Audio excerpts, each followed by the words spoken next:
Nidhi Agarwal Raja Saab cinema function దగ్గర చాలా తప్పుగా ప్రవర్తించారు. ఎవరికైనా కానీ ఏ ఇంటి అమ్మాయిలు వాళ్ళు అంతే కదా పాపం, వాళ్ళని అంతా ఇబ్బంది పెట్టి అదంతా చేయడము. కొంతమంది అయితే ఈ అగ్లీ ఫెలోస్ ఆకతాయిలు లేకపోతే ఎంత వికృతంగా ఉంటారని కూడా చెప్పారు. చాలా బాధాకరం. నేను కూడా ఓ సినిమా ఫంక్షన్స్కి వెళ్ళినప్పుడు, కృష్ణరాజు గారి సినిమాది, ఇప్పుడు వాళ్ళందరూ సీనియర్స్ అయిపోయారు, దాసరి కూడా ఉన్నారు అది ఫంక్షన్లో.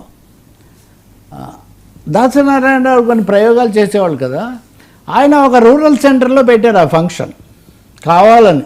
రూరల్ 50 రోజులు ఆడింది, అందుకని అక్కడ బయటికి వచ్చేసరికి ఒక విధంగా చుట్టుముట్టి కేకలు ఇదంతా పెట్టేసరికి, ఆమె చాలా సీనియర్ నటి, ఇప్పుడు కూడా ప్రముఖ కథానాయిక ఆమె. అప్పుడు ప్యానిక్ అయిపోయిన పరిస్థితి. అంటే మీద పడేంత రాలేదు, ఏదో అడ్డుకున్నారు. కానీ దాసరి గారు హాల్కి హోటల్కి వచ్చిన తర్వాత కూడా ఏంటి అలా చేశారు, అమ్మాయి చాలా భయపడిపోయింది, ఈ పద్ధతిలో చెప్పారనమాట. సో ఇదేమాత్రం నిధి అగర్వాల్ వాస్తవానికి హరిహర వీరమల్లు సినిమా షో మొత్తం ప్రచారం ఒక్కరే భుజాన మోచారని పవన్ కళ్యాణ్ కూడా అప్పుడు మెచ్చుకుని, ఆఖరికి ఆమె అంత చేస్తుంటే నేను చేయకపోతే ఎట్లా, నేను కూడా వచ్చానని చెప్పారు.